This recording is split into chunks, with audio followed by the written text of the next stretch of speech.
Hey, it's Phil. Before you're going to check out my Rants About Humanity episode, I also want to invite you to consider following me and subscribing on my podcast channels and my Rumble video player channel down below. You can find it in the description. With the increasing censorship and limitations of freedom of YouTube, I don't know how long I will be able to have my thought-provoking conversations on YouTube. So if you want to support me in my mission of freedom of speech, open debate, be sure to also check me out and follow me on those platforms, and enjoy this week's episode. Welcome everyone to the Rants About Humanity podcast. Today I have 𝗏𝗏𝗏𝗏 as a guest. David is a businessman who walked away from his own very successful company to pursue spreading the truth about our world. He is the host of the Flat Earth podcast and creator of the Flat Earth, Sun, Moon, and Zodiac Clock app. He has the amazing ability to take anyone from ridiculing the idea of a flat Earth to the mind-blowing understanding that we don't live on a spinning, wobbling, rocketing water ball in an infinite vacuum. He also shows you why this topic is the most important topic of these troubled times. Welcome on the podcast, David. Are flat earthers crazy? It depends on your definition of crazy. I mean, if crazy is not like all the normies, yeah, we're absolutely crazy. Being in the majority doesn't make you right. We've all seen that picture of Hitler and everyone holding out the salute. And there's one guy like this. Is he crazy? I don't know. So I researched that guy, by the way. Crazy? Yeah.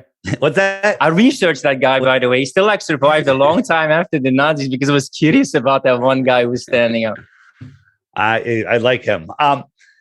Flat earthers. See, here's the thing. Flat earthers, people think flat earthers are crazy, but they're the ones that are crazy because flat earthers know more about the heliocentric model than what we call globers, normies.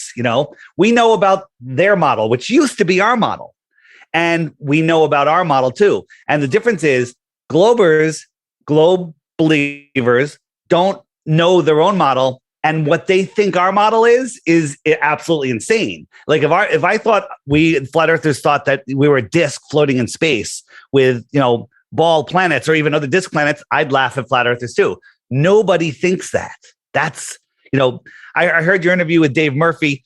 You are well on your way to understanding not that the earth is flat, that we don't live on a spinning globe flying through an infinite space vacuum, because that's the dumbest thing ever. There's nothing dumber than that, by the way. And I'm going to show that as we speak today. Yeah, I had David Murphy also on my podcast, but good old YouTube thought there's too much misinformation and critical thinking going on there. So if people want to check out the interview with Dave Murphy, also about flat earth, they can still check my podcast and my Rumble. It's still available there. Maybe we can go a little bit back in time because I want to put it like historically. I still remember that Alexander the Great or other people wanted to find the edge of the world, right? They would actually believe that at a certain point you would fall off the earth and they would find the edge. Could you guide us a little bit to the whole vision of earth? Because I have that vision of Alexander the Great, and then you had Kepler and Copernicus, and that the sun was the center of the universe. When did they start saying the earth is a globe, or how did it develop, how they saw the earth during history? Yeah. So all of our history is a lie. All of it, beyond what you can even believe. Even the Wild West here in America in the 1800s, nonsense. It's all a lie. There was an advanced civilization here. I was interviewing this nice woman, 102 years old, and super sharp.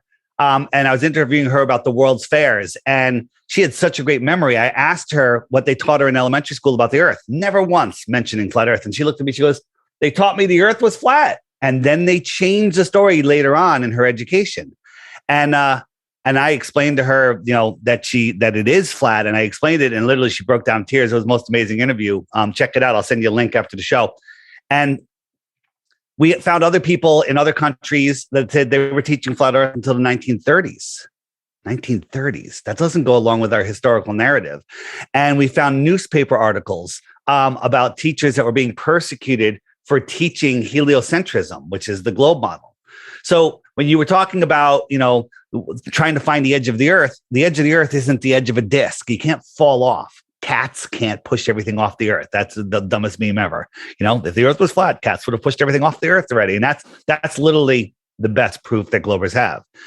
The edge of the earth is just the edge of our known world. It's not the edge of Earth. It's the edge of our known world. What do I mean by that? So this, what I'm showing you here, are pictures of what they call the ice wall. It's not really a wall. It's just the shoreline of Antarctica. By the way, if people are listening to the podcast right now, Dave is my most thorough guest ever. So check it on YouTube if the video is still there, or on Rumble, because he's giving amazing footage to back the stuff. I'll try to speak to the listening audience also, but you definitely need to see this video. But the shoreline of Antarctica is just where the land and the water is frozen, because the sun doesn't go out there that far. So Antarctica is actually bigger than all of the rest of the known world, all of the oceans, all of the continents combined. We're not just a little ball on the bottom of a spinning, not just a little island on the bottom of a spinning ball. It's the land that surrounds our world pond. Think about what a pond is. A pond is where water accumulates. Where does it accumulate? At the top of a hill? No. Where does it accumulate? At the blow point, right? Mm-hmm. Water relentlessly seeks the ultimate base level. Okay. So the edge of a pond is what? Is where the land is consistently higher than the water. If you lowered some of that land below the water, what happens? The water just goes away. Okay. So Antarctica is the highest land on Earth. Did you know that? The continent at the bottom of our spinning ball is the highest land on Earth. Just let that sink in. Yeah, there's another thing really if we're going to blow people's minds, something I learned recently is, it's a whole other topic, that if you would give every person on the planet 100 square meters, they would fit in three-fourths of Alaska. All the rest of the world would be empty. That statistic also blew my mind in terms of how much territory there is. Yeah, and the whole overpopulation, we're going to get into that. This is the why the lie. Overpopulation, running out of resources, nonsense. So just to build the picture of flat Earth is, our world is a giant pond, a giant lake. Large bodies of water at rest lay flat, testably, scientifically, provably, measurably flat. And when you get to the edge of our lake, you don't fall off. It's the edge of the lake. And no matter which direction you go, you end up in Antarctica. Not because you're on a ball floating in space, walking upside down when you get there. It's just because you're going across the flat water. You get to the shoreline, there's Antarctica. So now, what's out here? What's in the outer space? Interesting term. Outer space. We live in the inner space. What's in the outer space? Well, the 60 degrees south, which is, 1,000 miles or whatever from Antarctica, or maybe even more, is a line that you're not allowed to cross. There's a treaty called the Antarctic Treaty that went into effect in 1959, where a bunch of countries signed on, and now all the countries have signed on, where nobody, no corporation, no person, not you, not me, not an explorer, not 𝗏𝗏𝗏𝗏, nobody is allowed to independently, go ahead. I saw a guy in the 30s or 40s giving an interview, a discoverer, probably maybe you know him or not, who was talking about the land or the massive amount of resources there. Do you know who that was? Yeah, that was Admiral Byrd. So in the 1940s and 50s, Admiral Byrd started taking missions out there, and he said he came across land filled with resources bigger than the United States that no human has ever set eyes upon. Meanwhile, we're having wars for resources and territory, but as soon as they hear that news, they silence him. He died a year later, I think. And the Antarctic Treaty goes into effect and the Antarctic Treaty is in effect until the year 2041. That's 60 years, 60 whatever years. Okay. And nobody can even question it. It's the only treaty that has held up in all of history. Every treaty has been broken.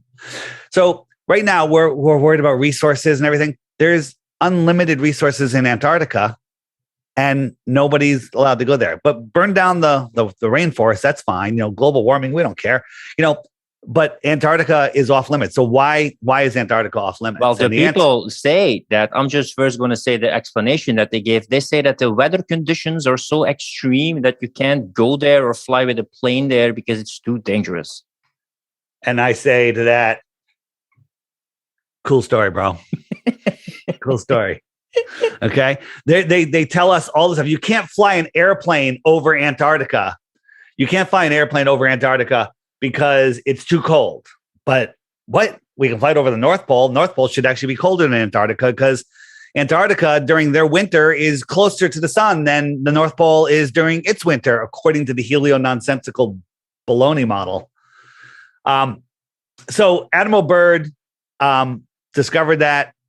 Then he was silenced. And whether he is part of the letting us know what's going on purpose, or he got on the news and reported it, and the world leading elite families that said, hey, we need to keep this quiet. Why keep this quiet? And the answer is it's to control humanity. Flip, you know that everything you have in your life is because of the way that you think. You think about hats a lot. Okay. Yes. Look at all the hats on your wall. Okay. Yeah. I don't think about hats as much. I have one hat. Okay. So, but you thought about this podcast and you created this podcast. You thought about your life. I don't know whether you're married, kids, whatever. No, it doesn't matter.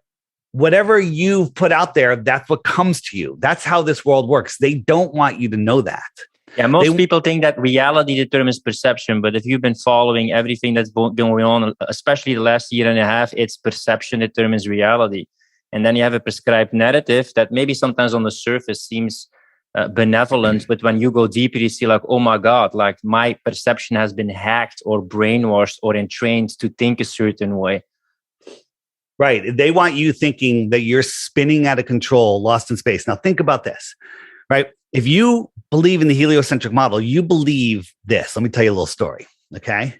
Let me put on my glasses for the story because it's that cool of a story. He's putting on his gangster glasses. So you believe that once upon a time there was nothing. It exploded and became everything.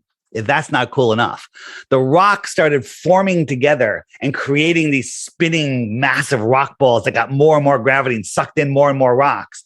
And then somehow all of the gases, all of the hydrogen and helium condensed into big burning balls, and they left a vacuum in between. Okay. So now we have burning balls of gas in a vacuum. Those burning balls of gas are magically holding on to all of these other rocky balls at incredible distances, and they're all spinning around. Our Earth is spinning at the equator at 1,000 miles an hour. So when you're watching the sunset, the sun's not going down. You're falling over backwards faster than the speed of sound, and that's making the sun appear to go down. Okay? You're orbiting around at 66,000 miles per hour. Okay? People go, well, yeah, that's cool. Let me show you how cool that is. This is the hypersonic sled. This is a sled. It's going to go by at Mach 8.6, and you can't even see it. It just goes by. I'll show it again. All right? It's literally, it's fast. I think it's faster than a bullet. Maybe a lot faster than a bullet. Maybe multiple times. We are traveling around the sun, the orbit, 10 times faster than that. Okay. 10 times faster than that. And then we're chasing the sun 90 times faster than that. Okay. And while all this is going on, we don't feel anything. We don't see anything. And people say, well, if you're on it's an because airplane, of gravity, they say, because we're stuck at one place with gravity, and then it doesn't really matter how fast you go, because on the gravity, you're like stuck at that place. Cool story, bro. So when you're, people say, well, I'm on an airplane, I could sit in drink a glass of water and I can walk to the bathroom. And I say, well, first have that airplane start taking a parabolic turn, double the speed and remove the outside shell, and tell me if how you're doing with your water. We have lakes that are perfect glass, all right? And we're corkscrewing through space in multiple directions. Right? Imagine you're in a car going 100 miles an hour on the most smoothest, perfect road and the nicest car ever. And you get a dinner plate and you fill it with water to the brim. You could probably hold it if you got a steady hand. Now, as soon as that car starts taking the slightest turn, what happens to that water? It's going to slosh. Does this water look like it goes Jurassic Park, Tyrannosaurus Rex? Yes. Yeah. Like in Jurassic Park. What calm morning lakes show you is that we're not moving. We're not moving. Think about this. This is one. I never really bring this up because I don't think I have a visual for it. The Hubble Space Telescope, right?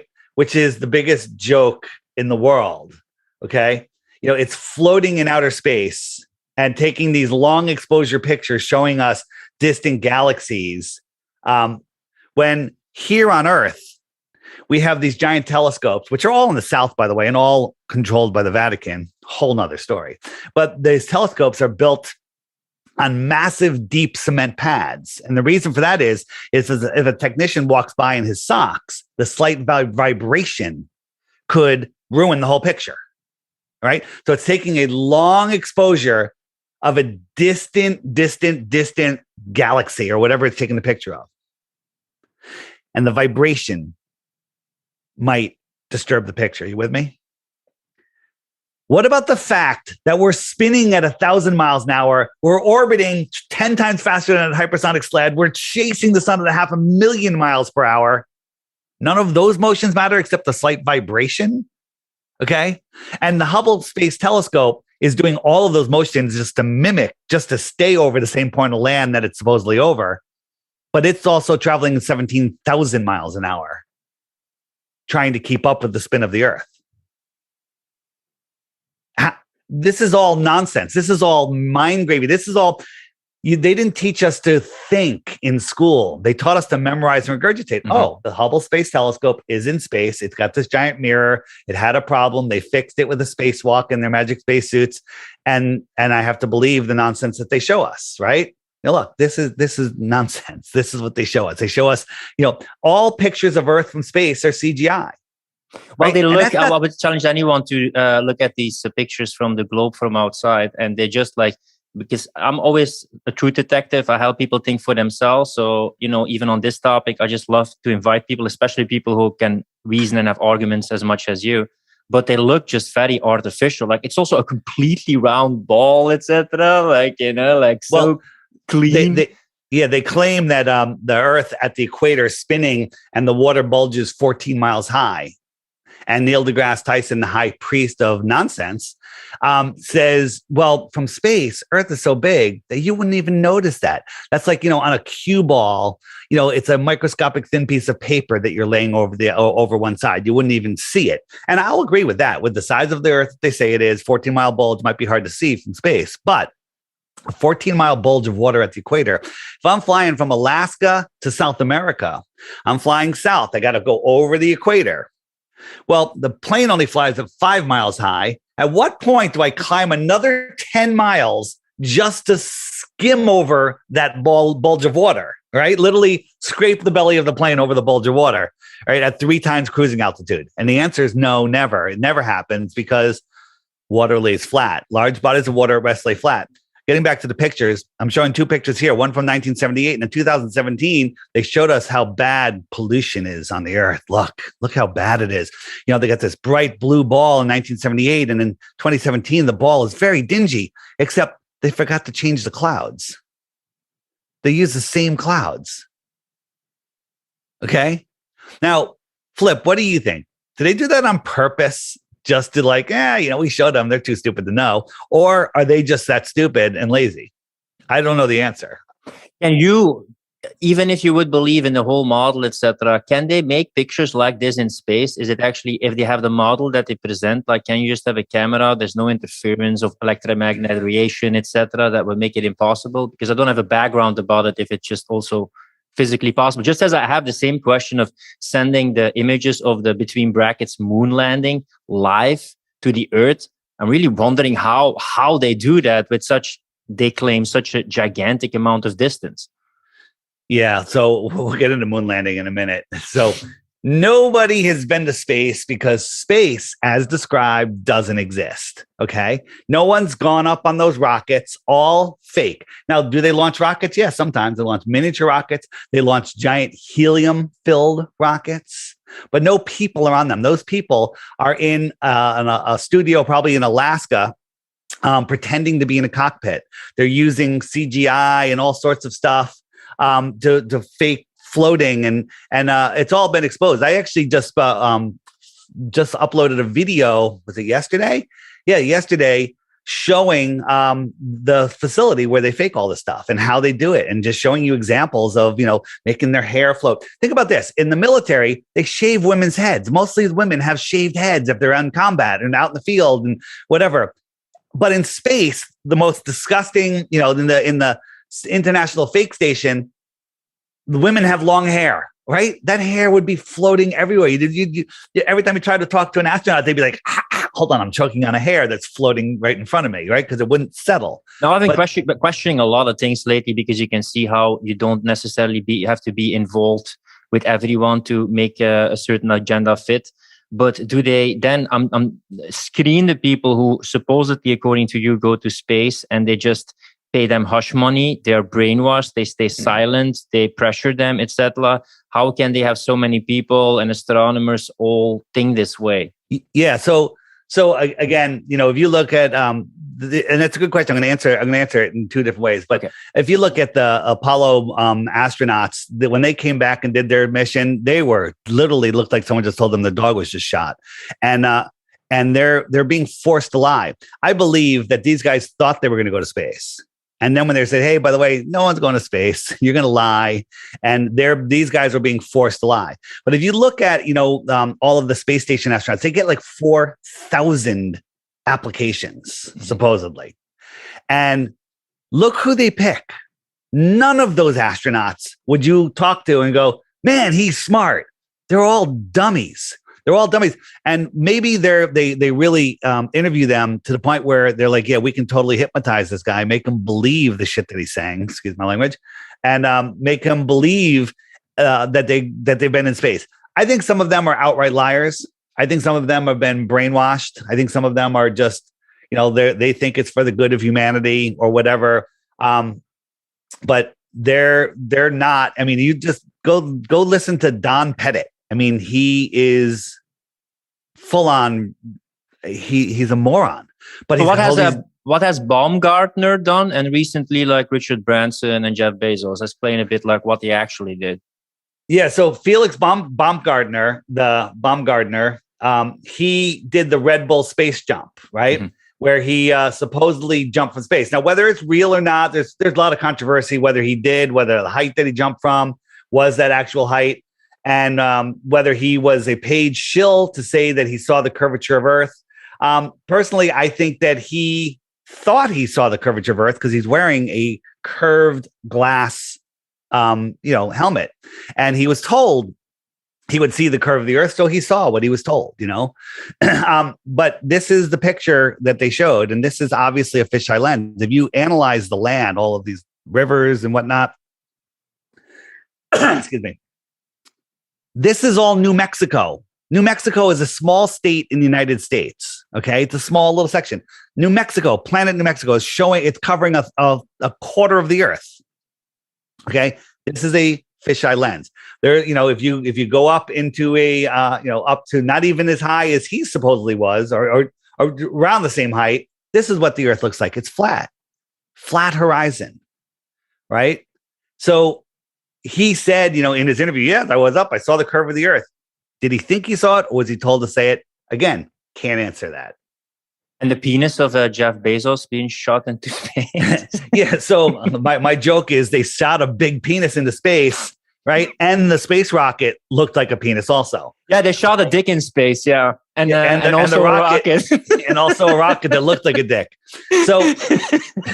So that was completely controlled. That one's not Bezos. Although this is Bezos and Brandon. Same thing.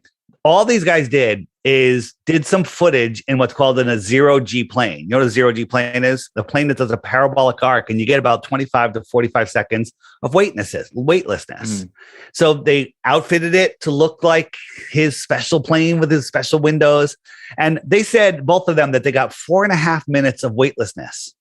Okay. Show us the 4.5 minutes of weightlessness, because there's no video of it. The only thing they show is 5 seconds at a time of people flipping around. And again, they always have the girl with the long hair flipping around. But what I'm showing here now is all these people floating. This is on a 0G plane. Now we're back to what they showed us in Branson's thing. So, Richard looked like he was going to throw up in the whole thing. This is just a movie. Again, the girl with the long hair flipping around, right? Richard's strapped into his chair like, I'm going to throw up. I can't handle this, because humans can't handle weightlessness for a long time, because your vestibular system will just absolutely freak out, and I don't believe people can survive in 0G in free fall. There is no such thing as 0G in free fall. So that's what's going on there. Again, the Jeff Bezos thing, this is what they showed us. What I'm showing you is the footage, and anyone can look this up if you're not watching, of the penis rocket going up, and it's making a very strange motion. Okay, like the camera's jerking up and down. It's getting a hand job. That spaceship is getting a hand job. It's getting a total hand job, because they're immature. This is what they do. They laugh at us, and they show us this stuff, and people just eat it up. People just believe it. Oh, the cameraman can't keep the camera still, but we can focus on the distant galaxy while we're spinning, twirling, and whirling in 4 different directions at once. The farther you're looking at something, the slightest move will move it miles. Like, we were shooting a laser across a lake, just 20 miles across a lake, to show you that there's no curvature. And the tiniest adjustment on the laser moved that point miles on the other side. The tiniest fraction of a millimeter, boom, now you're miles off course. Okay? So again, all of this stuff is nonsense. Let me ask some questions, but maybe a very simple one. Are there actually planets? So planets used to be called wandering stars. That was changed. Okay. Now, yes, I see lights in the sky. When I look up, I'm very aware that's Mars, that's Saturn, that's Jupiter. Those are the lights that we call Mars, Saturn, and Jupiter. But if you actually look at them through today's optics, they've basically outgrown their lives. When we look at Mars, it's the brightest star in the sky at times. When you zoom in on it, it looks like a pulsing orb of energy that's here. It's close. It's not in outer space. It's within the Earth system. So you have to believe, they show us these pictures of Mars with the rover on there, which is, again, another complete and total ridiculous concept. And it's a dusty, dirty ball. So go outside and I have to add this to my presentation. It's a photo of a big cement ball. It's a big sphere. So just a cement sphere. And it's shown 12 noon, bright daylight. And you look at it, it's not a light. It's just lit up because of the sunlight. But when you look at these stars, look at these wandering stars, also known as planets, or the moon even, you can see that they are a light in themselves. They're not showing us. They're not reflecting. This dusty, dirty ball moon isn't reflecting light all the way back to Earth that looks so bright that it casts shadows, right? If you lit up a rock ball, is that going to reflect light somewhere? Why does the moon reflect light from the sun? So called. Yeah, and here's the thing that which I try not to mention it, but it's very important. It's called the inverse square law of light. Oh my God, I can't figure that out. Yes, it's very simple.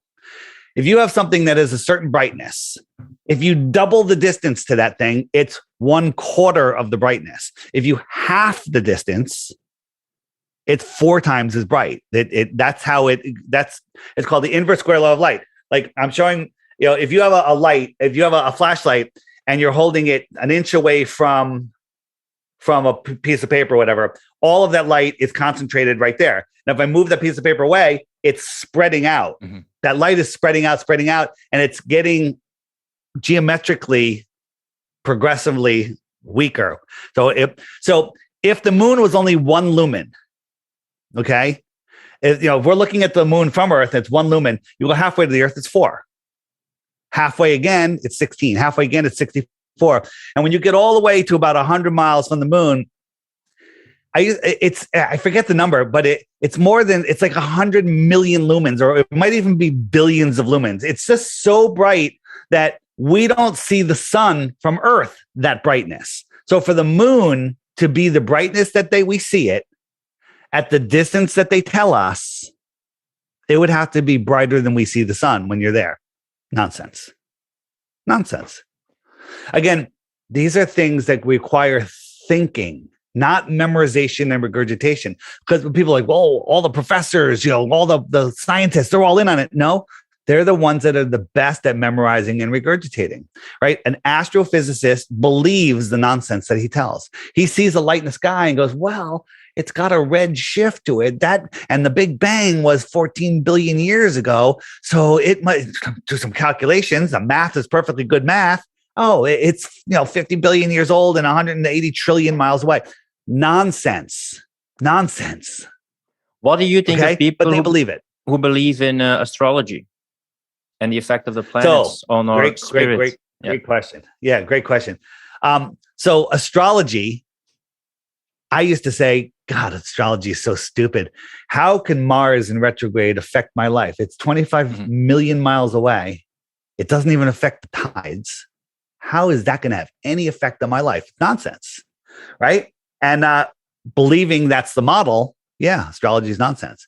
But if you look at all of the billionaires in the world, they all have astrologers, okay? They know how this world works. And if you understand that all of these lights in the sky that we call Saturn, Mars, Venus, Uranus, Neptune, Pluto, Mercury, whatever,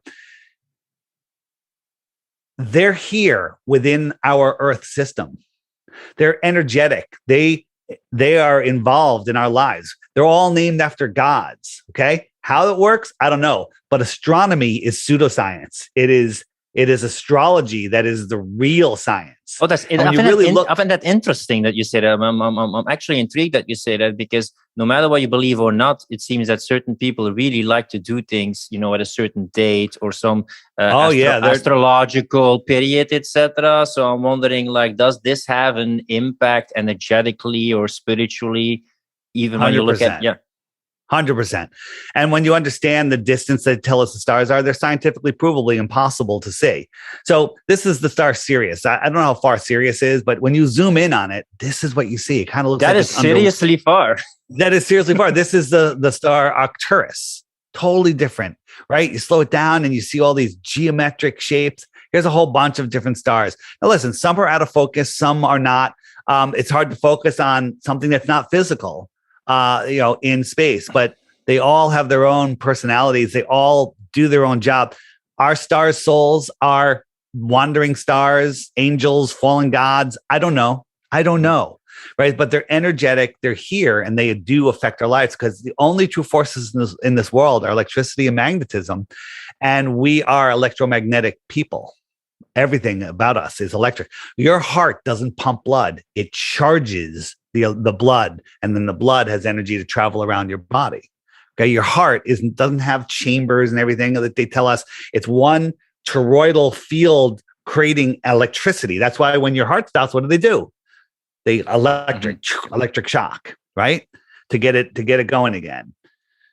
So do you have a metaphysical or spiritual aspect of that you say was shielded from these energies, from this portal of knowledge? Or how do you approach those things outside of the sphere or the flat earth, or however you call it? How do you relate to that bigger than earth aspect?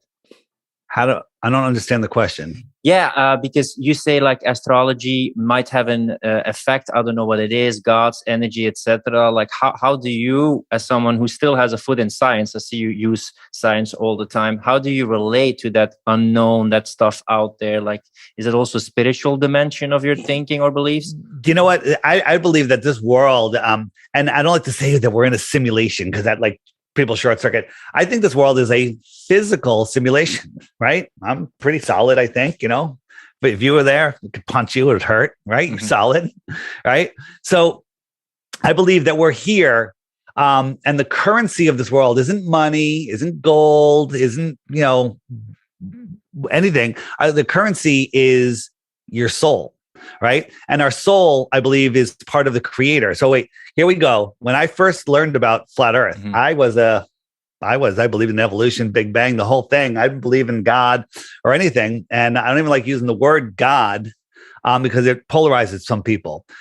This world is intelligently designed. Therefore, there's a creator. Therefore, it's your job to figure out what your relationship with that creation is. That's as far as I go. Figure it out yourself. That's your own journey. And I'm not saying any journey is right or wrong. It's your journey. You're here to experience the mind of God, to to have experiences and expand the mind of the creator. And that's what you do. We have very simple rules here. Don't lose control of your soul. And that's basically the only rule. Everything stems off of that. Like don't break anyone else's free will, because then you lose control of your soul. Don't sell your soul, because then you lose control of your soul. Your soul is what gives you life. I believe when you sleep, you have many souls in your body, but you have a main soul. And if your main soul goes traveling while you're sleeping, which I believe it does, you can't wake up until it comes back. Okay. And your soul is the animator of your life. So, your soul is always trying to talk to you. Your soul knows the earth is flat. Your soul knows the truth of this world. But what the people of this world are, and I use that term people loosely, is they've captured your mind with the television programming, right? They're lying to you and programming your mind and are keeping you living in fear rather than understanding. As I said, I started to get into it at the beginning, where everything that you think, good or bad, is sent to you. The universe, for lack of a better word, is conspiring. That's the biggest conspiracy, to give you everything that you think. If you are afraid of something, you are attracting it. If you're like, I want $1 million, you're saying, I don't have $1 million, and you're not going to get $1 million. Okay. Everything that you think creates desires, creates attraction, creates a magnetic field that pulls in what you want, right? You like hats. You got them.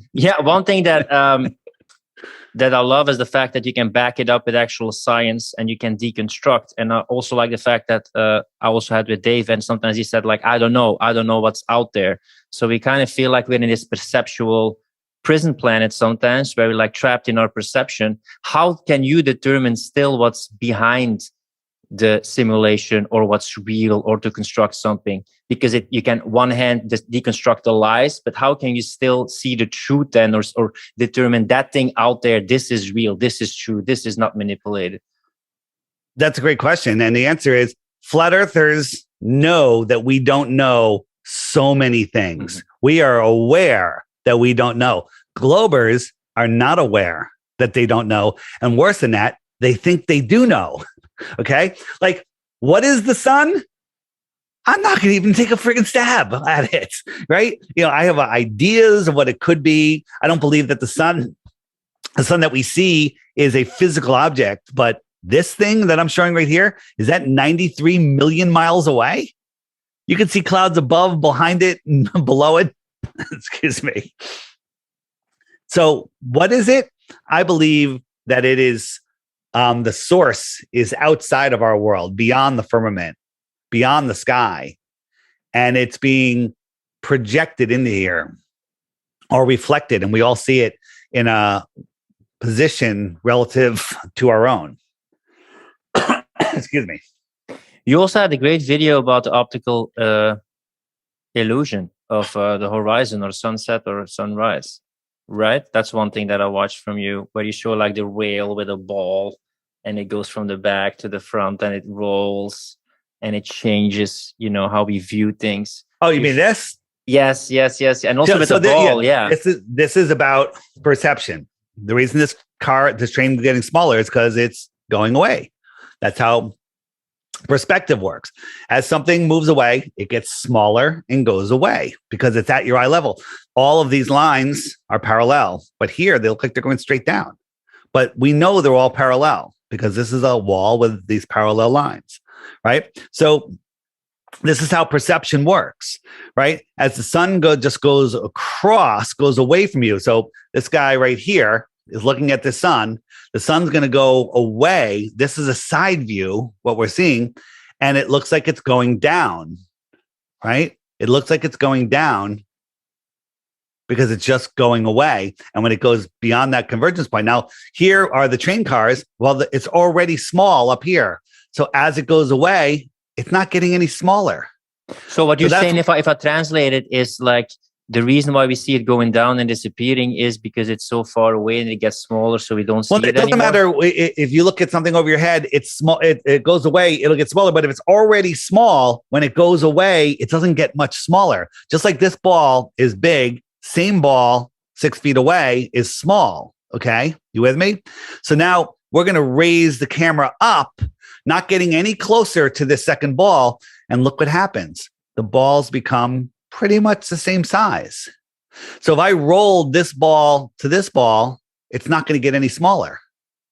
But the globe people say that that last ball is like, okay, now it goes past the horizon and now we don't see it anymore. You would see if you would have a big enough camera and you would zoom in and you keep on zooming in, you never see that sun disappearing behind an edge. This is what I'm going to do in my next presentation on. I'm actually going to be in the movie Level, the next movie Level, the Level Part 2. And I think we're going to do an experiment showing how when you zoom, so you're talking about zooming in on something like right here, we don't see a boat because it's gone. It's not over the curve. It's just because its angular size is too small. But if you zoom in, you increase the angular size and there's the boat, right? We're increasing the angular size. And then if we zoom out, so we have the boat here, we zoom out, the angular size is going to get smaller. The boat's going to look like it disappears from the bottom up. And it basically just disappears. So people say, well, if the sun goes away, how come you can't zoom back in on the sun? Okay, that's because you're not understanding. A boat is a terrestrial object from a terrestrial point of view. Okay, so you're in a room, you can see the floor, you can see the ceiling. Okay, now expand that room to 10 miles wide. You've never been in a room like that, but it's 10 miles wide. You got your 8-foot high ceiling, whatever. That ceiling is going to merge with the floor. It's just going to merge, and you're not going to be, that's just only a limit to your vision. Okay. All right. So now if I sent you 8 miles to the other side of the room, we can't see each other anymore because our eyes won't allow it. We're just too small. The ceiling is merged. But if I get a zoom camera, I can zoom in and I can see you again because I increased your angular size. The problem is that doesn't work for a terrestrial viewer watching a celestial object. What do I mean by that? Well, the sun is a celestial object. Okay. So we have this layer in between us, this cloud layer, this atmospheric deck. The sun is above it. We're below it. Just 20, 30 miles away, the clouds merge with the horizon. As the sun goes away, it goes beyond. And now if I zoom in, I can't bring it back because it's behind something already. It's not between them. It's behind it already. So if this is the horizon and the sun goes away, you can't zoom in and see it again. It's down here. It's down here. Okay. So that's how here, and here's an example. And I've been showing this a lot, but I'm going to show it again because your viewers probably haven't seen it. This is my flat earth kitchen. My counter is flat. I have a line here, a celestial line, which is the path of the sun. I'm moving the sun along it. I have some terrestrial objects, whether these are clouds or a mountain, doesn't matter. The sun is above it. We're viewing it from a celestial point of view. We see it the whole way. We see the line's level. You agree the line's level. Yeah. Now I'm going to show you the same thing from the other side, from the counter point of view. This camera's on the counter. Look at this line. Is that line level? It doesn't seem level. Yeah. If I showed it to you first, you would say, no, it's severely going down. And look, it goes behind this opaque object. If I zoomed in, I would just make this object bigger. I wouldn't be able to zoom in beyond it. And this looks like the horizon because everything merges into the horizon. The top of Mount Everest merges into the horizon. Okay. And so here's a real sunset versus my simulated sunset. And it's the same thing. This is the atmospheric deck of opacity. You think this is the horizon, but this is just the atmospheric deck where it's above it. It's going beyond it, just like I showed you with my hand. It's going beyond it, and I can't zoom in through it. Okay. And so that's the number one glober thing. Well, how come you can't zoom in? Ask a flat earther to zoom in on the sun, right? Well, that's because they don't understand. And the other problem is many flat earthers don't even understand that because they haven't really thought it through. Again, understanding that we don't live on a spinning ball takes time, effort, and thought. Here's a curved hallway. If I sent you down around that hallway and you went around the corner, if I had the biggest telescope in the world, could I zoom you back in? No, because I'm behind the corner. You're behind a physical obstruction, right? If I turn it over and just pretend this is the Earth, you're over that curve. I can't zoom in and see you. Now, if I went up higher, maybe I could see you, but you're behind. This is a physical horizon. And that's not what we see. We're seeing an optical horizon. To test this, couldn't you just, instead of like now standing on the Earth and then just zooming it, couldn't you like go super up with the camera, and then at least you're super high so you could keep a watch of the sun? So yeah, you can, but the problem is the sun. You know, if we watch the sun from an airplane, there's many planes that go from like California to Germany, so they're kind of going over the north. And during the time lapse, the sun never sets because the sun kind of just going around, and we're going straight across. And the sun basically always stays above the horizon, which doesn't make any sense on a ball. But on certain conditions, on certain days, in certain places, the sun will appear to get smaller and smaller and shrink to a tiny dot rather than go down. For example, this is a soldier in Afghanistan filmed this. Super dry, super clear, and the sun is just going away. The fool on the hill sees the sun going down, but the eyes in his head see the world spinning around.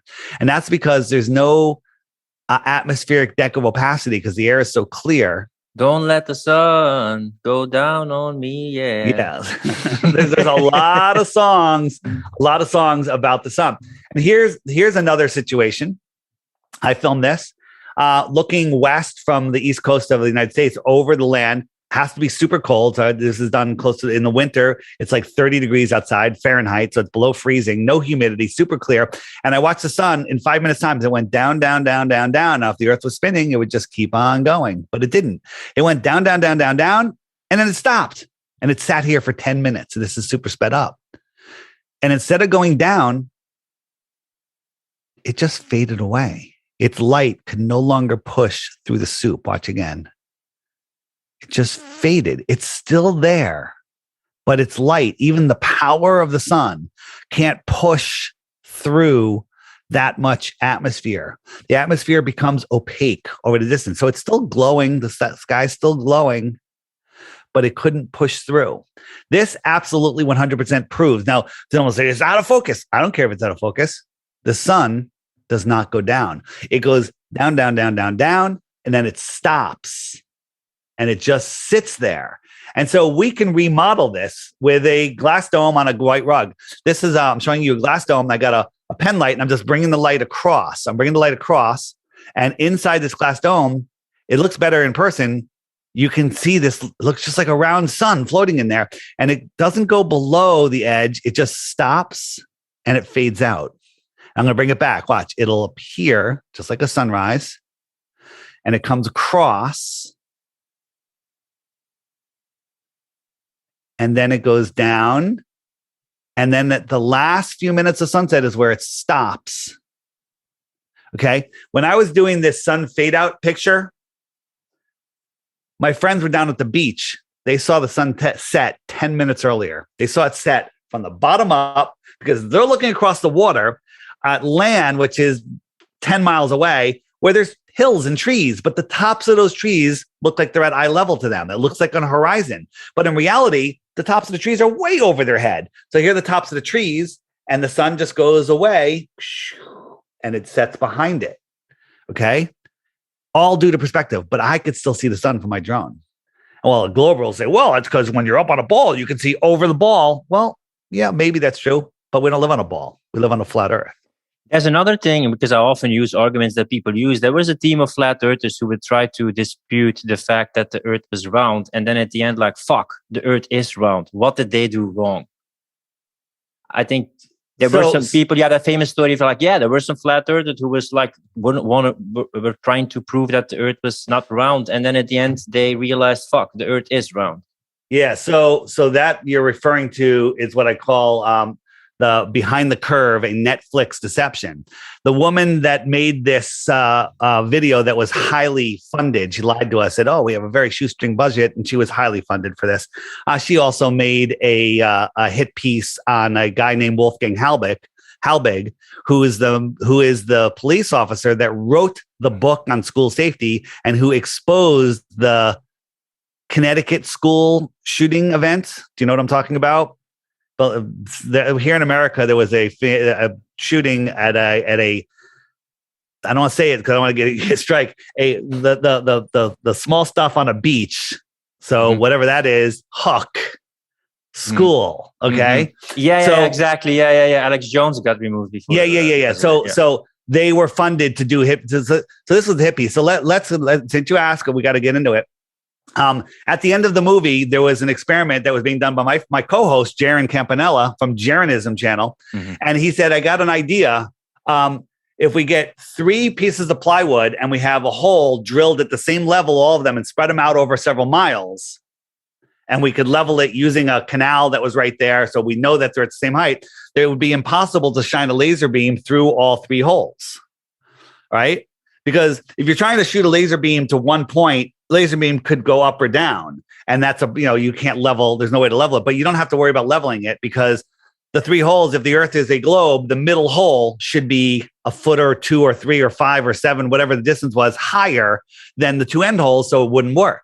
So they got this laser, and lasers spread out like the inverse square law of light would say, but we got a condenser to keep the beam tight. So it was like, I don't know, thousands and thousands of dollars, and the condenser melted before we even did the experiment. We turned it on, it melted, the laser's out of commission. So we're like, well, we're here, let's do it. And we got a light, and we said, all right, hold the light in the hole. And we're like, do you see the light? They're like, nope. Right, it's at nighttime. And then he raised the light up, and he goes, do you see the light now? And he's like, yes. And 𝗲𝗏 goes, interesting. Because it was interesting. And then that's where they cut the movie. 2 seconds later, they bring the light down, and they line it up with the hole. And he goes, oh, I see the hole now. I see it now. And they're like, oh, you do see it. That would indicate that there is no curvature. But everyone there, Glober, Independent, or Flat Earther, all walked away going, too many variables. This didn't prove anything. And they all walked away. But they edited it to make it look like we proved that the Earth is curved and we're trying to hide it. They also found out that the reason they couldn't see it because there was a tree in the middle of the branches that were blocking the light, right? Because doing this at night, lower distances, it's way harder than you think. And 𝗲𝗏 had made a deal with them. They said, we want to come and film this. They're like, hey, if you film it, will you give me the footage that you're not using? So we don't have to film it because, batteries and cameras and people and everything. We're like, oh, this is great. It's saving us a huge expense.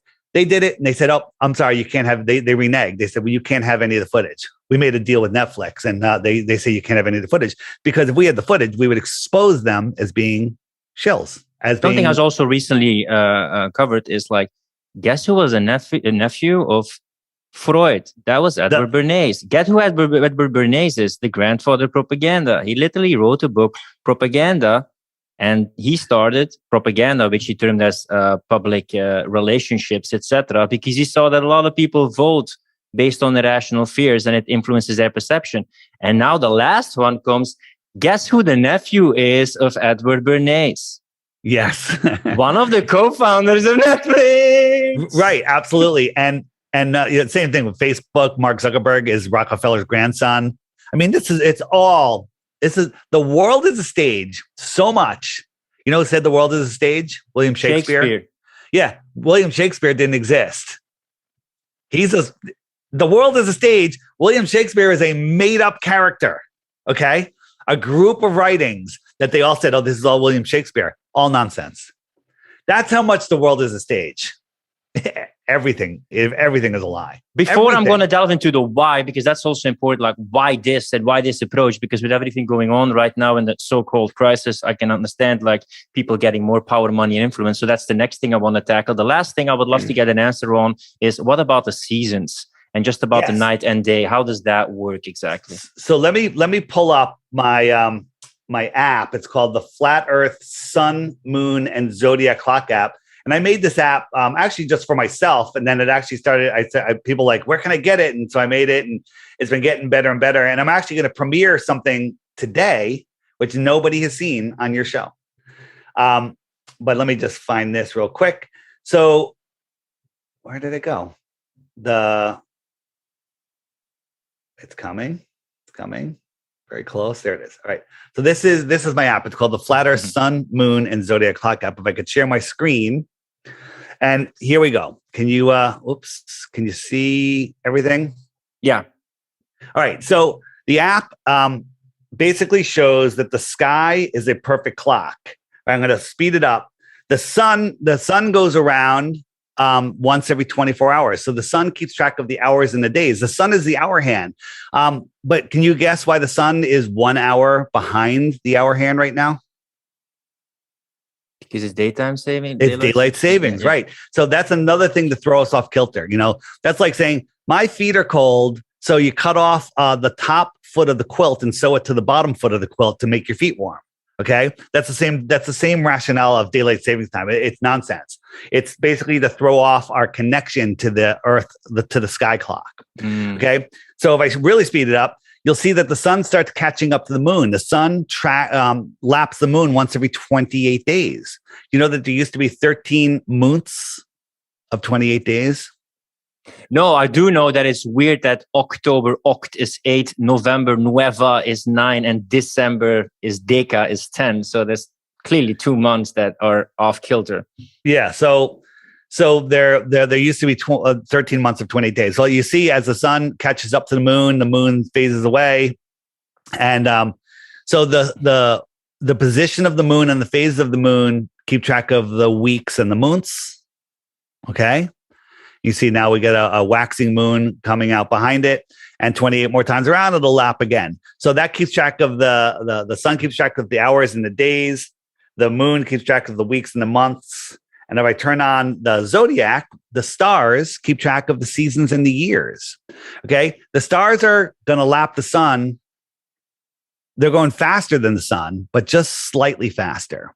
Okay. To the point where they lap the sun once a year. So back in June and July, the sun was hanging out in the Tropic of Cancer, and then Leo caught up to it. It's just exiting Leo, going into Virgo. I'm not sure what that is, but that's how the sun remains in a constellation for certain parts of the year. So this is why you see different constellations at different times of the year, because right now you don't see Cancer in the sky because it's in the day sky. But in 6 months from now, it'll be in the night sky, and then you'll be able to see it. So this map that I see right now at the edge is Antarctica in your model, like the white thing that I see right now. It's the edge is Antarctica, right? This is just, this is our world palm. We're looking straight down upon it. Okay? And the middle is North Pole or not? The middle is the North Pole. So we're going to get into that. And when we get out of the app, I'm going to show you one more thing about the North Pole. Very, very interesting. So I'll turn off the stars. So you see 3 lines here. The inner yellow line is the Tropic of Cancer. The middle line, the red one, is the equator. And the outer yellow line is the Tropic of Capricorn. So right now, the way seasons work is in June. Let me jump all the way forward. August, September, October, November, December, March, April, May, June. So in June, the sun is over the Tropic of Cancer. So where are you located? You're in England? No, I'm in Budapest in Hungary, Eastern Europe. Okay, so you're in the inner north. So in June is your summer, just like it is my summer, because the sun is close to you. It's high over your head because it's close to you. Okay, when you look up, you see the sun in the summer. It's high, right? The farther you are away from the sun, the lower in the sky it goes. Okay, so in like it's going over right now, it's going over Miami, southern Florida, California, Mexico. It's hot there in the summer. It's over 100 degrees Fahrenheit, right? That's because the sun is directly over them. But at Australia, it's their winter at the same time. But if we jump forward 6 months to December, the sun goes all the way out to the Tropic of Capricorn. I went a little too far in January. And that's their summer, our winter, because the sun is farther away. It's farther away. Okay, that's how seasons work, right? It's not because of the tilt of the earth. Imagine you and I were sitting outside in the middle of the winter, 20 feet apart, and somebody is holding a heat lamp directly 10 feet over your head. You look up, you're like, I can feel that heat. It's close to me. It's your summer sun. I look at that heat lamp. It's lower in the sky. It's farther away. I can barely feel the heat. It's farther away. It's low. That's exactly how seasons work. The whole tilted ball thing is ridiculous because in the summer at sunrise here in the Northeast, I can feel the sun on my face and it's very warm. But in the winter, when the sun is at its highest point for the day at 12 noon, I can look at the sun and I can't even feel the heat That's a more direct angle. And according to the heliocentric model, during our northern winter, we're 3.5 million miles closer to the sun than we are in the summer. The entire model falls apart when you actually wrap your brain around what they're telling you. The whole tilted thing is complete and total nonsense. And the tides? Tides have nothing to do with the sun and the moon's gravity. They have to do with the reason we have big tides when the moon is powered up is because the moon is powered up when it's full, and that has more of an electromagnetic force. The electromagnetic fields from the North Pole kind of radiate out like a 4-leaf clover, and tides actually follow those magnetic flux lines. And it's only the salt water that follows those lines because salt water carries the current. The sun and the moon are the anode and cathode of the Earth battery system. The land is the salt bridge, and the salt water carries the current. That's why there's no tides in freshwater lakes. Why doesn't our Great Lakes have a tide? Because they're not carrying the current. So those tides come from the North Pole, or they come from the tides moon? Are affected by the electromagnetic energy of the Earth. I'll show you. So on the app here, right? Mm-hmm. So this is like, if you try to search flat Earth, you're not going to find anything. You're going to find all propaganda. You're going to find nonsense. You're not going to find this video. You're not going to find my videos, Eric Dubé's videos, ODD reality. You're not going to find anything because they're not going to feed them to you. But you search flat Earth, you end up with Professor Dave, this guy, this snarky idiot who's no professor. He's just doing a straw man piece, and he's there to capture weak minds. You're going to get guys like Simon Dan, who is another snarky idiot that basically just, he makes no points whatsoever, but he comes off so know-it-all that he captures weak minds. Yeah, how do debates go between you and, between brackets, established astronomers? They won't debate us. Neil deGrasse Tyson said, we don't have time to talk to flat earthers. We'll never talk to a flat earther, because they can't, because they would be destroyed by us. Okay. I want to get to the meat of the thing that always boggles my mind. Like, why this? Why was this necessary? Because I see a lot of things about what's happening right now with, COVID, the crisis. Let me get out of the... But why this was so crucial and an element, an essential piece in the whole puzzle piece. This is a bit of a mystery to me. Let me just finish the app real quick, and then I'll get out of it. So what I tell people is, I'm offering 3 Bitcoins for 1 proof of the globe. If you think I'm crazy, take the challenge. Get the app. Every day there's a featured video. Click this thumbnail and you watch the featured video every day for 2 weeks. At the end of that 2 weeks, if you still think the Earth is a globe, hit me up, give me your proof. But before you do it, you have to hit the question mark. Right? And if you miss any videos, by the way, you just hit the archive button over here, and it's there. But you hit the question mark and you say, yeah, what about tides? Right? You just asked about that. If you click what about tides, up comes a playlist. Hit open YouTube, and up comes a playlist of videos that Google will not share with you. Watch those videos and you'll understand how ridiculous the heliocentric idea of tides is, and how you'll realize what's going on. What about eclipses? What about photos of Earth from space? What about ships over the horizon? All this stuff. If you hit ships over the horizon again, up comes a list of videos that will show you experiments that you can go out and do yourself. Don't just believe what you're seeing online. Go out and do them yourself, and then you'll understand that ships don't go over the horizon. Okay, tons of resources like that. The app does so many other things. Has tons of resources, from mud floods to our video will be right here under 𝐷ITRH. That's my YouTube channel, interviews. If you like short videos, right here, short flat Earth videos. Top left, 24/7 like CNN, but it's Globebusters, awesome nonstop videos. Put that on for a day in your house in the background. This is mind-blowing for a so-called crazy nutcase. You are very professional and have evidence and really go deep and make it look professional, man. This is one of the most in-depth things and mapped out. I'm seriously impressed. No matter if you believe or don't believe, you really put a lot of effort into this. I'm offering 3 Bitcoins. I'm offering 3 Bitcoins for anybody that can come up with a proof of the globe, and just try it, because that's how I became a flat earther. I tried to debunk it. Books, if you like books, tons of books. This one right here, the top book right here, 16 emergency landings that prove flat Earth. Amazing, amazing. Absolutely will blow you away. Iron Republic, story about people that defected in the 1600s to the outer lands, to the outer space.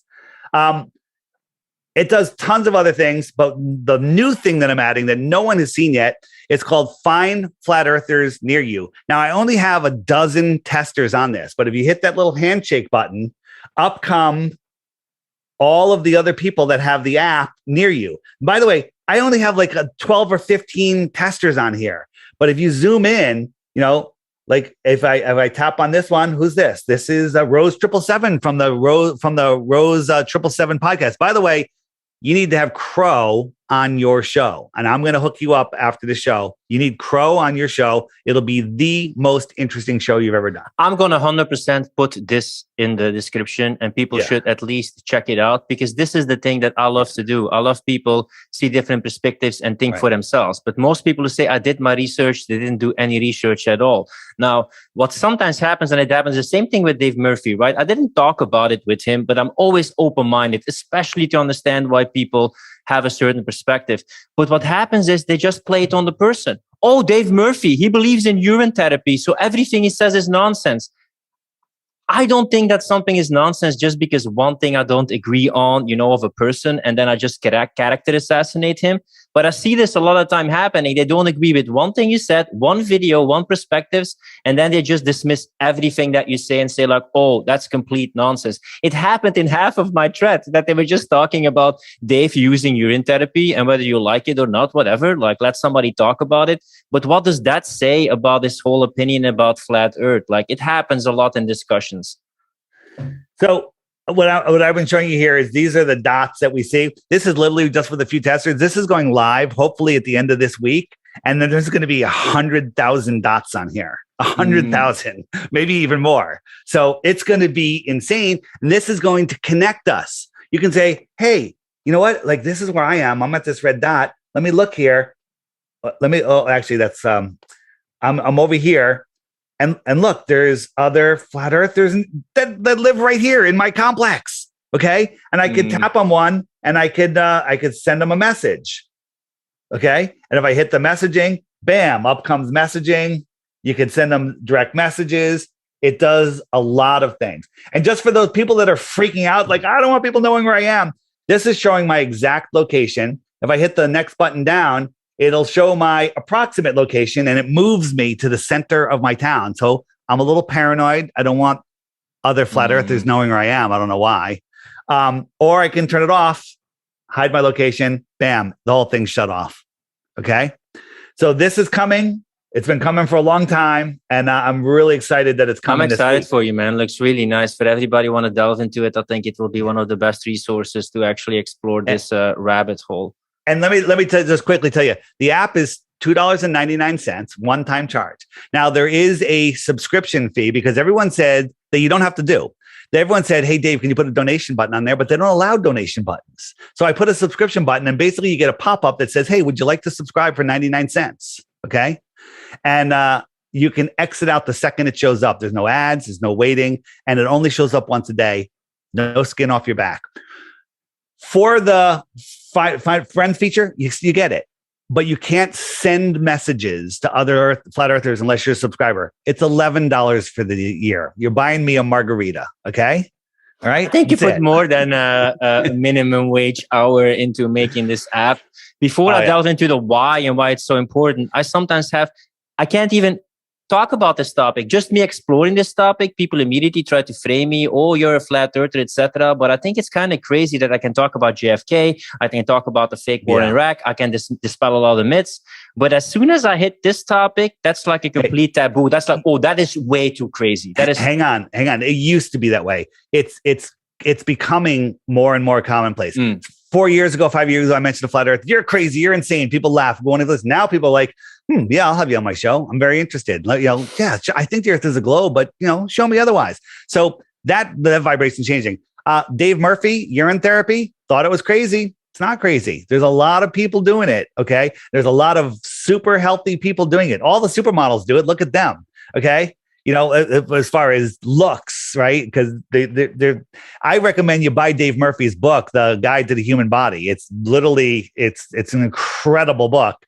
But Is the makeup made of some kind of whale stuff or some kind of, you look at any expensive cream. It's got urethra, whatever. It's got cow urine in it. Okay. That's the wrong urine. You need your own urine in there. Don't want to get into that. Dave covers that stuff, right? Amanda Vollmer, who's probably the smartest, healthiest person in the world. Ask her about it. She's very knowledgeable on it. So why is this is the thing. Why is this piece so crucial? Even Dave Murphy, I talked about evolution. And I'm also a bit curious about that you just told that you wanted to debunk it and that's the way how you actually stumbled upon it. But why is this piece so important in the big picture? Right. So they want you believing that you're spinning out of control, lost in space, right? They want you believing you're insignificant. You came from nothing. You're on a speck flying through a godless or distant God universe, that an asteroid could take you out, that global warming is going to kill us all, that we're running out of resources, we're running out of fossil fuels, another friggin' joke, that Kim Jong-un's going to blow us up with nuclear bombs. Fake. Both of those things are fake. Kim Jong-un and the friggin' nuclear bombs. All of that is fake. It's to keep you in fear. It's because, as we were talking about before, you use your imagination to create your world, right? Your thoughts proceed manifestation, right? You have everything that you want. It's available to you. You just have to bring it into your reality.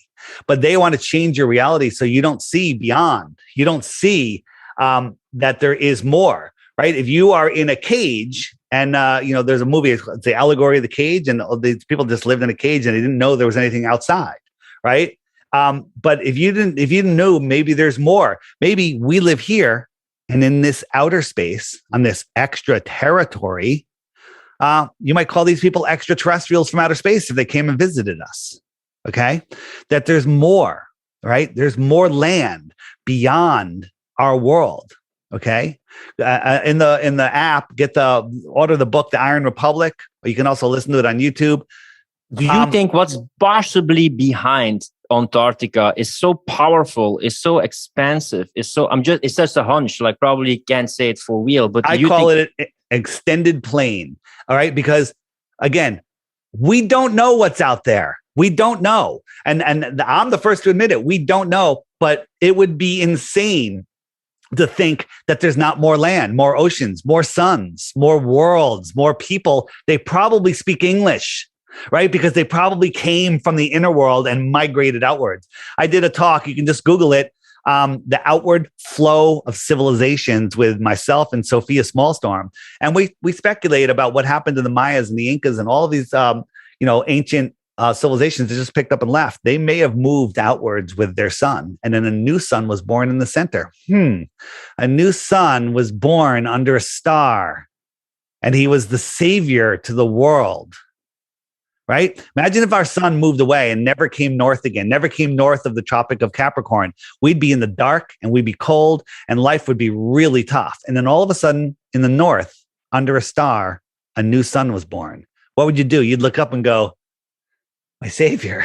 Okay. Don't want to piss off the Christians or anything, but there's something very biblical about the story of our sun. Our sun goes out, it dies, and is reborn on the 25th, comes back. It dies on the 21st. Is reborn on the 25th, right? I don't know. It's called the sun, the SON, the SUN. There's a lot of similarities there. Stuff to investigate, stuff to figure out yourself. Was there any reason that in the beginning they said the Earth is the center of the universe and then they made it heliocentric? Like, was there also a reason behind that they moved it? It was to make you feel insignificant, to hide God. The people that are running the scams that are going on in the world right now, they hate God. They hate the creator, and they want to become the gods. They want to become gods. So they're doing everything they can to discredit it. The number one thing that they don't want is you in a situation where you can't deny creation, right? And so I denied creation my whole life. I was like, nah, I'm not there. And then when I understood, wow, this world is not a spinning ball, it's flat. And then when I looked at the implications of that, there's a creator. Yeah, how, can how no was this longer- Dave, this businessman, successful Dave, who was just like, I don't know how your general life was. Like, what was life before delving into this knowledge? I was, I was born in the town that I live right now, so I'm very well traveled. It's a very affluent area, and I went to college and I went to work in corporate America, and I worked my way up in the company I was in, where I started a whole new division for them. Then the company was sold, and I took a year off, and then I said, you know what, I can do that division that I started. We can start our own company. I got two other buddies, and we started our own commercial solar power development company. It was fantastic. Solar power? Okay, yeah. Solar power. By the way, solar power only works on a flat Earth, right? With an electric sun. Okay. So do you know that in science right now, scientists do not know how solar panels work? They do not know. They have a theory, but they do not know. So who made it? If they don't know how it worked, who made it? Okay. It's all nonsense. It's old world technology. And you know how they work? They're like, well, a photon comes after traveling 8 minutes through from the sun and taking 1 billion years to come out from the center of the sun, then traveling 8 minutes, it hits the solar panel and knocks out a boron molecule, and then that fills in another one and creates a charge, and it's nonsense. What it's doing is collecting electricity from the sun. The sun is sending electricity here. This is the panel's capturing it and running it through wires. Okay, that's old school technology. That's not even the good electricity. Okay. We are electrical beings. You put a plant in front of a fire and one in front of a electric light, which one's going to grow? The one that's capturing the energy that's coming off the light. The one in the front of the fireplace is going to shrivel up and die. Okay? It's electricity. It's sending electricity here. The earth has an electric charge to it. The sky has an electric charge to it, a positive and a negative. And that's what we live, that's what lightning is, those two, connecting. This world is an amazing, amazing place. There's free energy everywhere, but they don't want us to know that we have free energy, that there's more land, that there's unlimited resources, and nuclear bombs aren't real.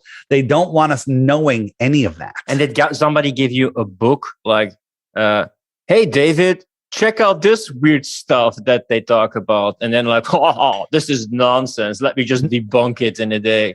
No, you know what it is? I stopped watching mainstream media and I started researching other podcasts like 𝗏777 Radio. 𝗏777 Radio, excuse me. 𝗏777 Radio. Crow and Jason do their research. They put out, there was one show a week. Now I think it's 2 shows a week. Probably, I tell people, if you got a kid that's getting ready to go to college, do yourself a favor. Don't send them to college. Mm-hmm. Send them somewhere where they can get a cool job.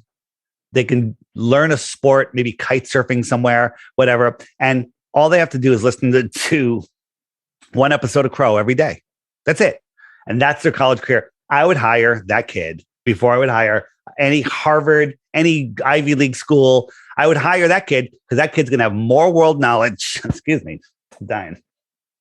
More world knowledge, more understanding, more smarts than anybody, right? So again, I'm plugging Crow. CRR, 2 R's. I don't know why he has 2 R's. CRROW777radio.com. Subscribe just for a month. Download all the episodes, okay? And then what you'll do is you'll make sure you keep that subscription because you'll want every new episode. He's been nailing with the big deception that's going on in this world. He's been deplatformed from everywhere. He has his own server. You're not going to find him searching.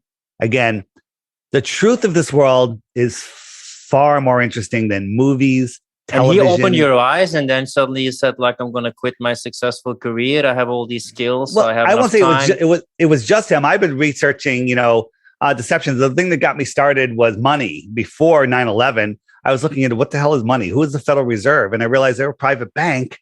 And then I realized about the IRS. And they're not federal and they're a private bank. The whole thing. So that happened. And then 9/11 happened. And I actually saw 9/11 with my own eyes, not on television, because I have a straight line to Lower Manhattan over the water from where I am. And it wasn't what we were told. And so it took me 4 years from there before I really started looking into it. And then I just said, you know what? They're lying about that. What else are they lying about? And the problem I'm having now is I can't find anything they're not lying about. They're lying about everything. Everything. Hey, Dave, everything can't be a conspiracy. Well, yeah, it can. It can. What's the second biggest conspiracy after flat Earth, you feel? Or biggest our lie? History. I mean, they all tie together. So, and again, our history is, they don't want us to know what our true history is. That, we believe that we're at the pinnacle of intelligence and whatever. We're at the highest point. We're not. We're in the movie Idiocracy at this point. There was an advanced civilization here long before we were, for I don't know how long, maybe hundreds of years. And that all came to an end in the late 1800s, early 1900s, and the world was reset. If you look into the mud floods, again, in my app, go to the web button and hit the mud floods button. Bring food and water because you're going to be there for a while. You're going to realize that this world is nothing like they tell us. Even people because that you are also dispute evolution, I think, right? Oh, evolution is nonsense. Macro evolution, micro evolution. Like, hey, men like women with big busts, so they're going to mate with them, and so we're going to have more big busted women. Okay, that's micro evolution. Okay, macro evolution is turning from a monkey into a human. Okay. Now, why are monkeys still here? Okay. So the whole thing is, the whole evolution thing is ridiculous. Never once has one species turned into another, right? Don't say, caterpillar turns into a butterfly. That has nothing to do with it. The last thing, one of the last things I would love to cover is, you can look at who was educating most of the people in the education system. And before Prussia, it was mostly the Jesuits. When you look at the maker of the Big Bang Theory, it also was a Jesuit. It was a Belgian Jesuit. And when you look at the Vatican and NASA, and a lot of also perceptual tools that you think, what the hell does this have to do with space? So what role does NASA and the Vatican play in all these lies and deceptions? Well, NASA was created to hide the fact that we're, on a flat Earth. They were created. I'm not sure when the people that we see that are running this world, I don't think they knew what this world was, right? I think they were being controlled long before, and then they kind of figured it out. And there's this big grand deception to keep us in the dark. So NASA was created so we can go to the moon and prove that we can walk on a ball in space, right? But if once you start looking at the moon landing stuff, it's absolute insanity to believe any of it. I saw that picture of what that machine looks like, and it looks like a very bad paper mache sculpture. Oh, you mean, yeah. On the app, I have a picture of the moon lander. It's horrible. It's made with curtain rods and duct tape and tinfoil. But when you look at any of the moon landing stuff, it is absolute insanity that anyone believes it's real. And the only reason they believe it is because they haven't looked, right? They haven't looked, because once you look, you can't unsee it.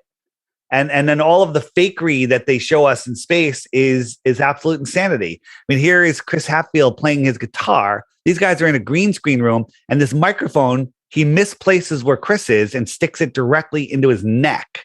Ready? Watch. The microphone is inside Chris's neck. Okay.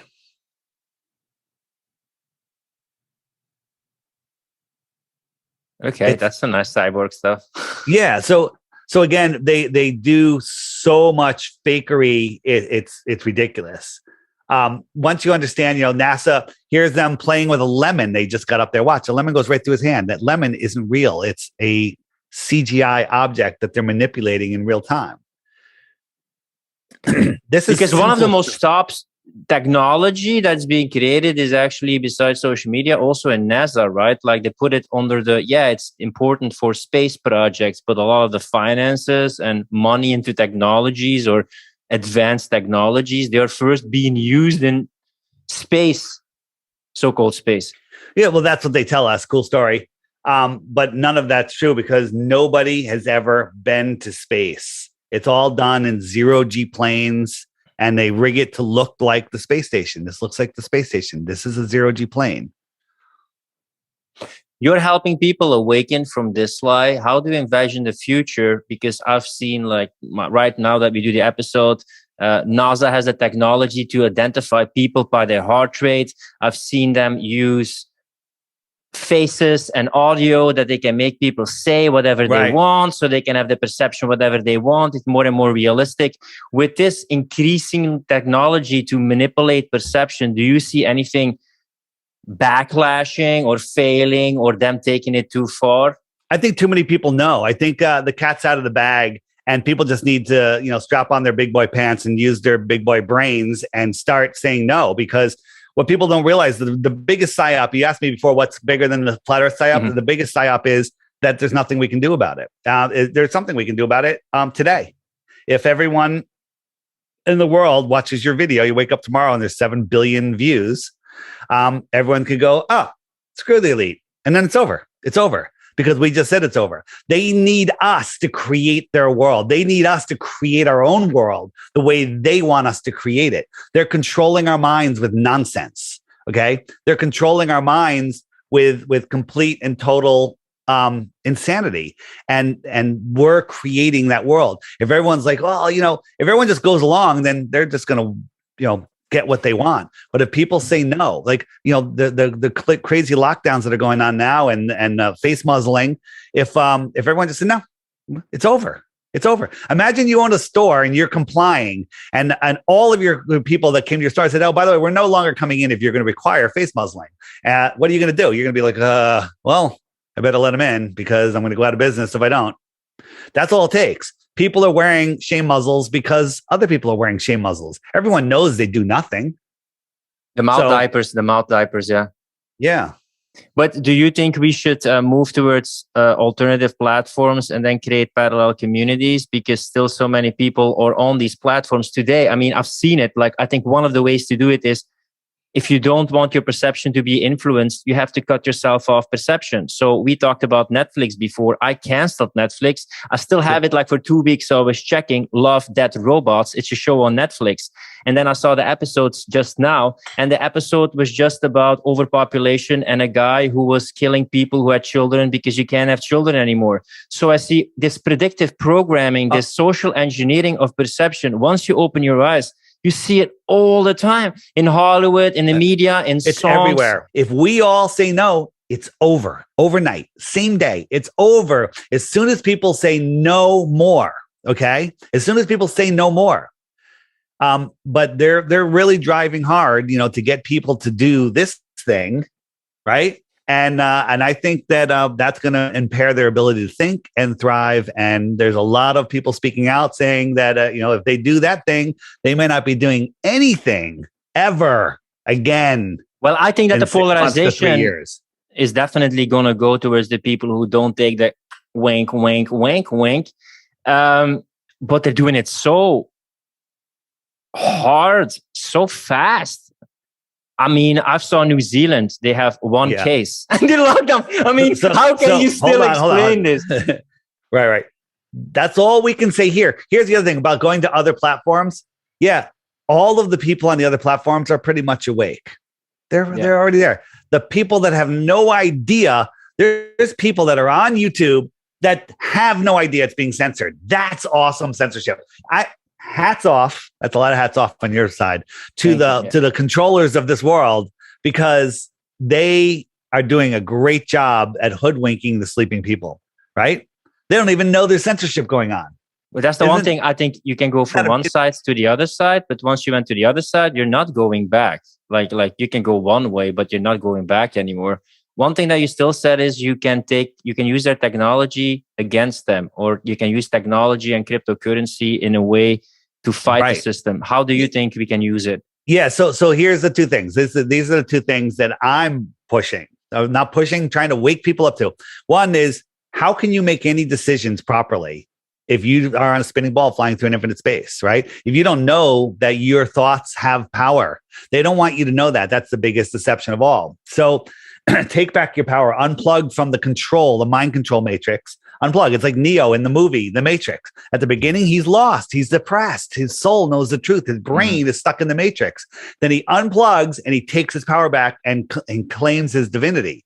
That's where we are right now. This is amazing. Anyone can unplug. Listen to this. Unplug right now. You're done. You're out. Okay. So take back your power. Now, the other problem is we're playing on their Monopoly board. Did you ever play Monopoly? Yeah. Was that big in your country? Monopoly. Well, it depends. We have different kind of things. We also sometimes play Scrabble, but we definitely played that one. So Monopoly, if you go read the directions, it says, hey, if the bank runs out of money, just get some pieces of paper and write some more money down on it. We're playing on their Monopoly board. We will never win playing on their Monopoly board. So what is a better money? Well, gold and silver. People say, well, hey, what if I needed to send you $10 right now? How do I send you $10 in silver or gold right now? It'll take me weeks to get it to you and money and whatnot. But I could send it in cryptocurrency before I finish the sentence, okay? With zero fees, okay? So is cryptocurrency Bitcoin? No, Bitcoin, they've already taken control of Bitcoin, okay? Bitcoin is still going to be worth a lot, I believe. But there's other privacy cryptocurrencies like Pirate Chain and Monero. And these are the people's money. This is money that can't be inflated. It can't be controlled. It can't be stopped.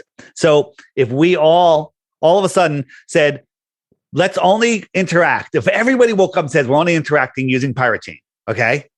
That would make transferring money easy, free, everything. It would just be so easy. And all of the big bankers that are running the world, they'd be done. Because a lot of people I know they're into crypto, and I want to get a crypto expert on my podcast soon to talk a little bit about it. But it's decentralized, and what do we see with all the movements? More and more centralization, more globalization, more and more power, money, influence, control on the top of the pyramid. So when you make something decentralized, they can't just suck it to the top of the pyramid and take control. They're trying to centralize it, with these exchanges like Coinbase and whatnot. But all of that's going to change because right now you need to on-ramp your money into crypto, and then you need to off-ramp it back into cash again to buy something. Except now more and more things you can buy with crypto. So you got your crypto, and now you never have to cash it out. You can buy houses with crypto. You can buy cars with crypto. You can buy pharmaceutical medicine with crypto. You can buy tents. You can buy almost anything with crypto right now. You can buy the Flat Earth, Sun, Moon, and Zodiac app. You can't buy it with crypto unless Apple and Google Play, where it is. Soon will be on Amazon. But you, it's only $3, so it is what it is, right? And you might as well buy it with the $3 before that $3 is worth nothing. Okay. Yeah, exactly. So that's my pitch right there. Just look into it. Don't believe the propaganda. Don't believe the nonsense that you're hearing. Oh, cryptocurrency, the digital currency. Once we go digital, there will be total control of us. Yeah. If we all buy into their digital currency, we're screwed. But if we take the people's cryptocurrency, Pirate Chain, ARRR, and Monero, okay, those are the top two right now. That's the end. That's the change. That's what changes the world. And Hex. Check out Hex. By the way, this is not financial advice. Look up your own. Subscribe to Jeranism, the Jeranism channel. He does crypto shows every week. He does live classes on Fridays. Jeranism, Jeranism. Maybe Jaren, you should have Jaren on to do a crypto show for you. Yeah, it will be amazing, man. Hook me up with rebels with a cause, freaks, outcasts, change makers. That's the people that I love, And anybody listening to this that is a show or knows a show that thinks Flat Earth is silly, have me on. Let's have a discussion. I'm offering 3 Bitcoins. That's $150,000, okay, for one proof of the globe. Just one. If you got one, invite me on. Before you can plug in your social media links so that people can find out more about you, your app, and all the great work that you're doing, is there any kind of thought-provoking video you still have or material that you still have that you haven't shared here? Because you're one of the most well-prepared guests, man. You've been doing this for a while. This is my videos. I'm going to pull up the app here again.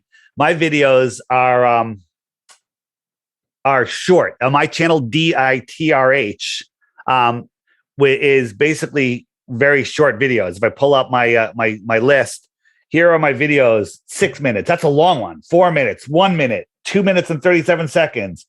A minute, 3 minutes, 2 minutes, right? All my videos are short videos because short, impactful, and will get you there. But the best video of all, right in the middle of this page, the lost history of Flat Earth. When this was first sent to me, nobody really knew about it. I was like, what is this video? 5 hours and 2 minutes? I am not watching this. Mm-hmm. And then another person sent it to me, Dave, you have to watch this. And so I was like, you know what? I was like, 5 hours, no chance. Right. And so then I was doing something. I was like, let me just put this on the background. 10 minutes in, I'm like, huh. Then I said, all right, I'm going to watch 10 more minutes. Then I'm going to stop. It's because it was like 10:30 at night when it started. Next thing I know, it's 3:00 in the morning. I finished the movie and my hands are on my head going, holy crap. Right? Holy crap. This video and the whole series that follows it are mind-blowing, turning people into flat earthers so fast, it's unreal. So I highly recommend anyone that is a flat earther or it's literally head first. You're head first in. What happens is you can't turn it off after 10 minutes. You watch the whole thing. Your mind is so blown that you have to watch it again. Okay. I've watched it 3 times. I can't wait for the next rainy day where I can watch it a 4th time. All right. Well, it's been a complete pleasure to have you on the show. It's also to help people see different perspectives. And if you want to fight against the globalist, yes. Maybe one thing to look at the study is to check out your stuff and this amazing series and videos and app that you see. If people want to check out more about you, your channel, and all the awesome stuff that you have, where can they find out more? The best place to find me is literally the Flat Earth, Sun, Moon, and Zodiac Clock app on by Blue Water Bay. Very careful. There's already like a Flat Earth Society, which is a controlled opposition website, which Google will send you to because they want you to believe that flat earthers believe that. It's nonsense. On Google Play for Android phones, there's an app by the same name, which is done by the Ron Media Group, which is basically the Flat Earth Society type people. It's not my app. Don't send me emails telling me my app sucks, saying, where's this, where's that? All right. It's not my app. It's horrible. All right. My app is the highest rated app in the App Store and in the Google Play Store. Highest rated. Okay. Nothing has a higher rating, except a couple of apps that have like 10 reviews that are all 5 stars. It has no flat rating. It has no flat rating. So if you forget the name of the app, because it is a long, convoluted name, just ask Owen Benjamin. He'll tell you. Just remember Flat Earth Dave, flatearthdave.com. All my stuff is there. It's the Flat Earth Podcast, flatearthdave.com. Links to the app are there. Videos, all sorts of stuff, some resources, and check it out. Get the app, and you too will be a baller no more. How long have you been into flat earth and discovering it right now? And about 2015. Well, as a last question, I would have what did you learn from exploring this, going against the grain, people calling you mad, etc.? For everybody who starts in a rabbit hole right now, what can you give as an advice of going through this journey? I guess I was teased a lot as a kid, so I was pretty good at because I was pretty much of a dweeb, and I probably deserved the teasing that I got. But it makes you a stronger person. It makes you find, I've lost friends. I've lost family members, right? Like my brother and sister, we don't talk anymore because we've never, ever talked about flat earth because we have different views of the world. And if I talk to them, it's going to turn into an argument. So literally it's crazy. We haven't talked, but that's their journey. And and I've lost some really close friends, but I've gained a whole new family of friends. Like anyone that's listening here in the United States, in October, there's a festival, a conference/music festival called Flattoberfest in South Carolina. And anyone that wants to find that, it's linked in the app. Just hit the shopping card. I think it's under that link. And it's basically in South Carolina. It's a 2-day conference and music festival. Hundreds and hundreds and hundreds of flat earthers there. Every person that you turn around and see is your best friend. It's unbelievable. I have so many I have more friends than I've ever had before after losing lifelong friends because they're just not ready for the truth. I'd rather hang out with remember who says it, that hang out with the people, you're going to end up like the people you hang out with. Yeah. Right? Yeah. Something like that. So again, the people from all different walks of life, but they all have the same thing in common. That's why the friend finder on the app, which is if you get the app today, I don't know when this is coming out, but it'll be out soon before, in the next couple of days, hopefully. You'll be able to find, no matter where you are. Let's say I'm traveling in another city. I want to go out and grab some lunch, a beer or whatever. I'd be like, oh, look, there's a whole bunch of flat earthers over here. Like, hey, I'm going over to the tiki bar. I'll be the guy with the backwards cap in the corner. Boom, new friends. Guaranteed you have more in common with them than anyone you'll ever randomly meet anywhere, right? So as far as, I'm not saying it's a dating app. Absolutely not. It's not for that at all. It's not that at all. But think about this. People go out in social environments hoping to meet somebody with like-minded. Well, somebody that's already into flat Earth and is awake, you have more in common with them than probably anyone it's the same thing. People who didn't do this, they have a lot more values and humanity in common. So that's one of the things that I look forward to. Maybe I will have less freedom, but if I can connect with those people, I don't have a girlfriend right now, but I have I have a person I have the same values with. We look at humanity the same way. We can raise a family. So the meaningful interactions and discussions can be much more deeper and fulfilling than if this wouldn't have happened. One more thing I'll show you quickly on the app. If I hit I believe it's a shopping cart, up comes middle right, meet flat earthers. It's a new dating site. Okay.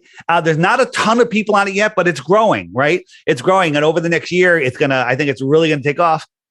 Interesting way to meet people that have tons of other stuff. Also, this t-shirt, you hit the top left. T-shirts got tons of cool t-shirts. People love, it's a good way I got a lot of mostly flat earth t-shirts, but this one is a little different. Don't really want to say what it is on the screw tube. Else I get another strike or whatever. Anyway, It's been an honor to have you on the podcast, and also good to see your professionalism and enthusiasm, despite getting a lot of heat, I think, in the past. It's been an honor to have you on the show, and keep awakening people and showing them different sides of the argument. It's been an honor to have you on the podcast, David. All right, man. Thanks. Appreciate it. If you like this podcast, don't forget to subscribe and support our mission of freedom of speech. With increasing restrictions on fundamental freedoms, we believe that now, more than ever, is the time for you to be an online coach or consultant and become independent from the system.